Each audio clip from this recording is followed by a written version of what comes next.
خدائے وحدہ لا شریک لہ کا بہت ہی عظیم احسان ہے کہ اس نے ہم سب کو ایک دینی مجلس میں شریک ہونے کا موقع عنایت فرمایا۔ ہم سے قبل آپ نے ابھی حضرت مولانا مفتی محمد عادل صاحب جو آپ کی اسی بستی سے تعلق رکھنے والے ہیں، اسی مسجد میں امامت بھی فرماتے ہیں، اور وہ الحمدللہ ہمارے ساتھ ایک ریڑھ کی ہڈی کے مانند ہے، جس کو کہتے ہیں جنرل سیکرٹری۔ اسی طریقے سے حضرت مولانا عبداللہ صاحب دامت برکاتہ جو محمد سے چل کے تشریف لائے ہیں اور جمعیت علماء کے کارگزار جنرل سیکرٹری ہیں، ان لوگوں نے آپ کے سامنے دین کی قیمتی باتیں رکھی ہیں۔ نبی صلی اللہ علیہ وسلم حضور اکرم صلی اللہ علیہ وسلم کا جب ذکر ہوتا ہے، اور یقیناً یہ نعت نبی صلی اللہ علیہ وسلم کی شکل میں جب ہوتا ہے تو پھر کا کچھ مزہ بھی الگ ہوتا ہے۔ کسی کہنے والے نے کہا شہر مدینہ نے اپنی عظمت کا سکہ ہر سو بٹھا کے چھوڑا۔ شہر مدینہ نے اپنی عظمت کا سکہ ہر سو بٹھا کے چھوڑا، جو جھک رہے تھے بتوں کی جانب خدا کی جانب جھکا رہے تھے۔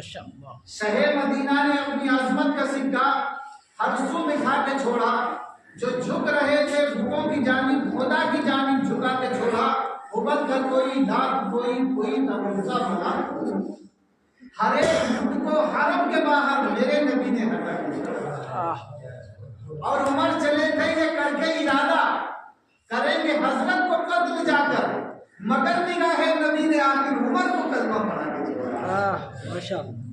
عزیزان محترم، کیونکہ یہ بہت تفصیلی پروگرام نہیں ہے، آپ کو بتایا گیا یہ جمعیت علماء کا اصلاحی پروگرام ہے، اور جمعیت علماء کی تعریف میں حضرت مولانا عبداللہ صاحب نے جو کہا، یا ہم کہیں یا دیگر علماء کرام کہیں، پھر بھی حق میں تعریف ادا نہیں ہو سکتا، کیونکہ اکابر اسلام نے وہ قربانیاں ادا کی ہیں، وہ قربانیاں پیش کی ہیں جس کو تاریخ قیامت تک فراموش نہیں کر سکتی۔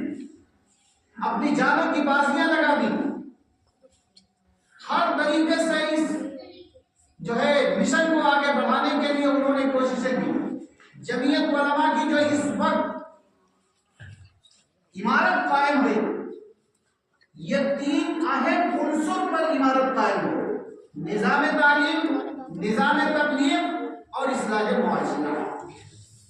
نظام تعلیم، اس پر جمعیت علماء مستقل طور پر محنت کرتی چلی آئی ہے کہ ہر مسجد کے تحت کسی نہ کسی مدرسے کا انعقاد کیا جائے، چونکہ ہماری نسلوں کو جب تک نبی پاک صلی اللہ علیہ وسلم کی ذات کا علم نہیں ہوگا اس وقت تک کوئی بھی گمراہ کر سکتا ہے۔ یہ واقعہ میں نے پڑھا اور بہت مشہور واقعہ ہے، ان حضرات نے بھی اس کو پڑھا ہوگا جو لوگ واٹس ایپ اور جو ہے کیا کہتے ہیں کہ فیس بک یا اور ان چیزوں میں ایکٹیو رہا کرتے ہیں۔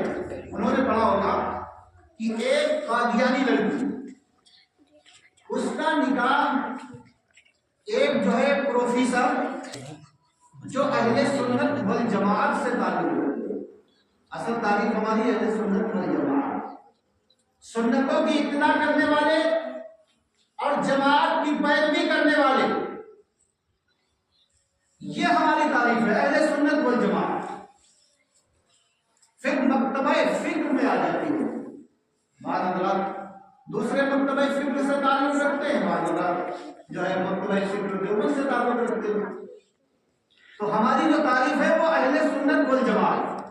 تو اہل سنت والجماعت کا وہ فوجی پروفیسر تھا، اس کا نکاح اس قادیانی لڑکی کے ساتھ ہونا تھا.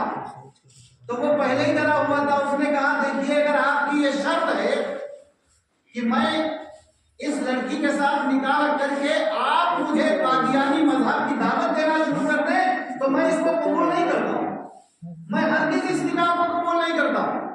تو کہا نہیں، آپ کو یہ دعوت نہیں دی جائے گی کہ آپ قادیانی بن جائیں. کہا تو پھر ٹھیک ہے، ہمیں یہ نکاح منظور ہے. اب اس لڑکے کا اس لڑکی کے ساتھ نکاح کر دیا گیا. ایک عرصہ گزر گیا، دھیرے دھیرے اس نے اپنا ذہن بنانا شروع کر دیا.